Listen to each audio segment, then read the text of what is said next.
No, this is not a chili con carne video. You can make protein brownies out of kidney beans and I will show you how. Hi, my name is Felu and on this channel I show low-calorie recipes that could help in a weight loss journey. I did a similar video in the past, but I think that this one is a little bit better than the other one, so let's get into this video. For this recipe you will need a blender or a food processor. First up, you will need to blend 60 grams of oats. This will need around 30 to 60 seconds depending on the texture that you like. Then you will need a small can which is 125 grams of kidney beans. Open it up a little bit and then release all of the fluid that is in there. You don't need all of the fluid into your blender. Once you removed almost everything, add the beans to the oats in your container. Next step is 1 teaspoon of baking powder, which is roughly 4 grams. The next one is 40 grams of unsweetened cocoa powder, followed up by 45 grams of chocolate whey protein powder. And when you bake, always try to use whey protein or a blend. Just don't use a casein protein powder, it soaks up too much liquid. This goes into the blender and then add in 40 grams of sweetener of your choice. I used Stevia. Next is peanut butter. You can either use 2 servings of powdered peanuts or 1 tablespoon of peanut butter. I will go with 26 grams of PB2.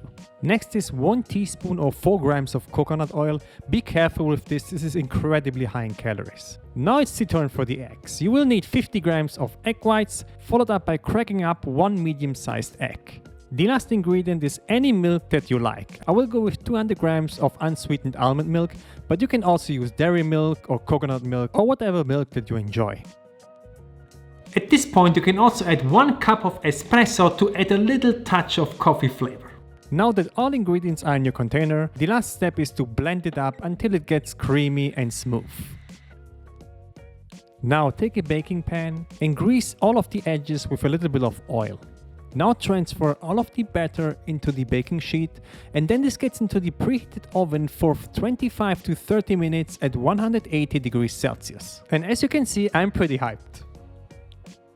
As soon as this is ready, remove it from the oven and let this cool down for 30 minutes. Then cut the edges, lay this into a plate and cut the brownies into little pieces. And I would suggest you to eat them when they're still a little bit warm.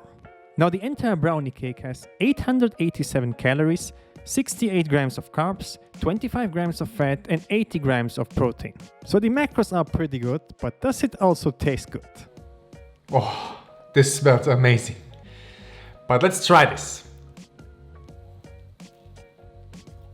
It's juicy, it is chocolatey. If you don't know that this is made with beans, there's no way that you would guess it. So don't worry about the beans, you will not taste them, but it will make this juicy without adding butter or cream. A little bit of Greek yogurt on top of this or a little bit of vanilla ice cream would be absolutely amazing. This is a really healthy alternative to a regular brownie with really good macros. So guys, I hope you enjoyed this video. Click the like button, subscribe to my channel and see you in the next one.